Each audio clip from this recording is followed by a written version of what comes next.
Donc, nous avons vu un chapitre 2.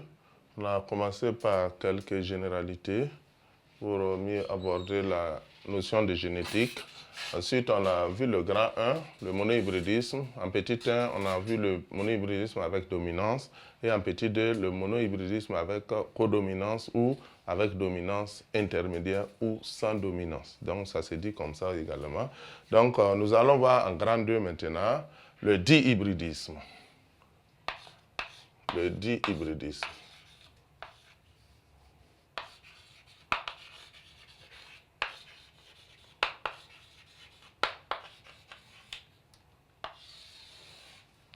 Donc, le dihybridisme, c'est l'étude de la transmission de deux caractères.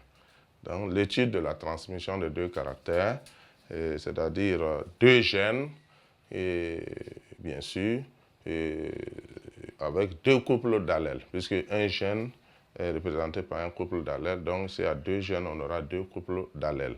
Donc, il s'agit donc du dihybridisme. Donc, nous allons voir en petit 1 le dihybridisme avec dominance.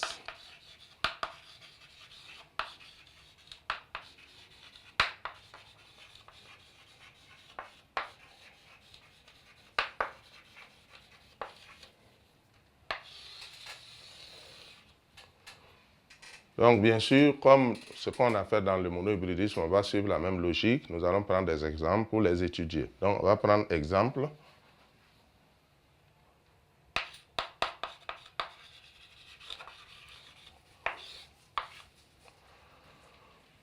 Donc, je vais noter l'exemple au tableau. Donc, nous sommes au niveau du grand 2, le dihybridisme. Et il s'agit donc du dihybridisme à gènes indépendants avec dominance. Donc, la précision est importante. Donc, on va rectifier, ajouter gènes indépendants avec dominance. Donc, dihybridisme à gènes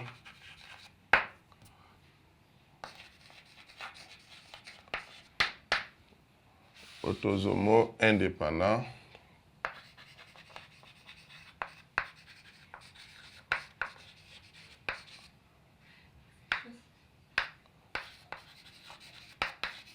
avec dominance.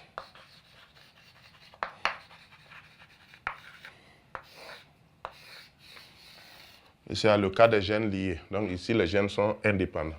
Donc, on va prendre un exemple pour étudier.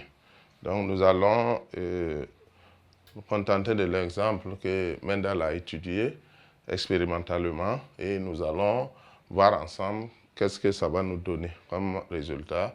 On va analyser et puis interpréter ces résultats. Donc, Mendel a croisé deux variétés de pois de lignée pure. L'une à graines lisses et jaunes, l'autre à graines ridées et vertes. En F1, c'est-à-dire à la première génération, il obtient des graines toutes lisses et jaunes. Il sème les graines obtenues à F1 et laisse les fleurs s'auto-féconder, c'est-à-dire il va prendre et faire des pollinisations entre les plantes, les individus de la F1.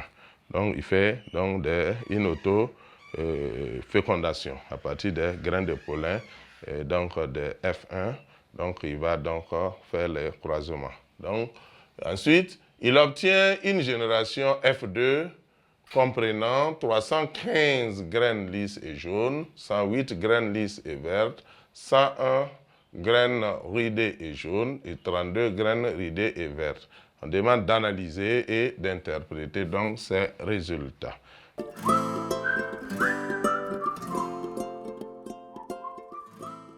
Donc, l'analyse que nous pouvons faire ici, on voit qu'il s'agit bien sûr donc, de deux caractères, donc deux gènes. Donc, nous allons dire simplement que les pois croisés ou les plantes croisées diffèrent par deux caractères. Si les pois diffèrent par deux caractères, si on suppose que chaque caractère est gouverné par un gène, il y a deux caractères et chaque caractère est gouverné par un gène, donc ça veut dire qu'on est dans le cas de deux gènes.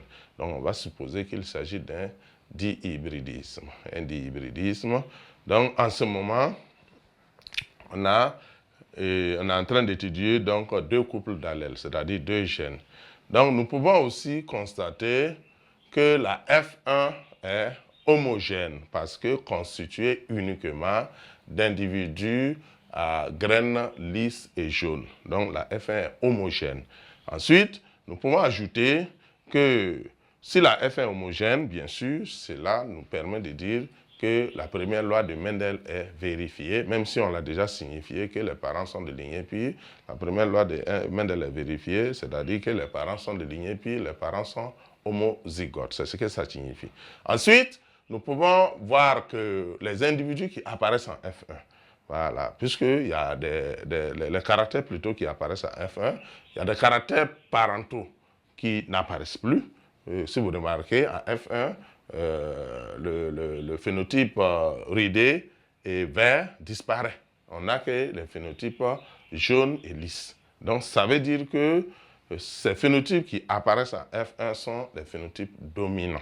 Voilà, donc on va faire cette déduction.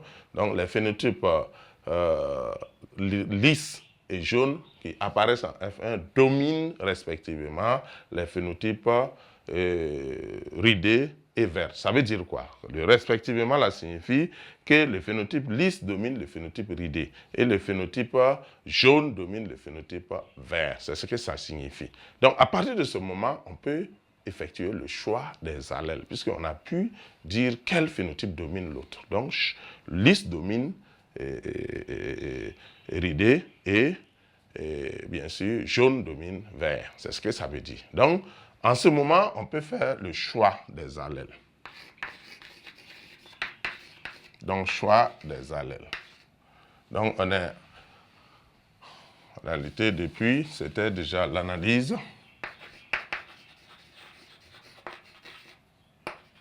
Donc, tout ce qu'on a noté est important. Donc, on a donc essayé de suivre une logique, bien sûr, jusqu'au choix des allèles. Donc, on va procéder maintenant au choix des allèles, au choix des symboles des allèles. Ça se dit aussi. Donc, nous allons prendre, comme on l'a dit dans la partie généralité, donc le choix doit se faire de façon judicieuse.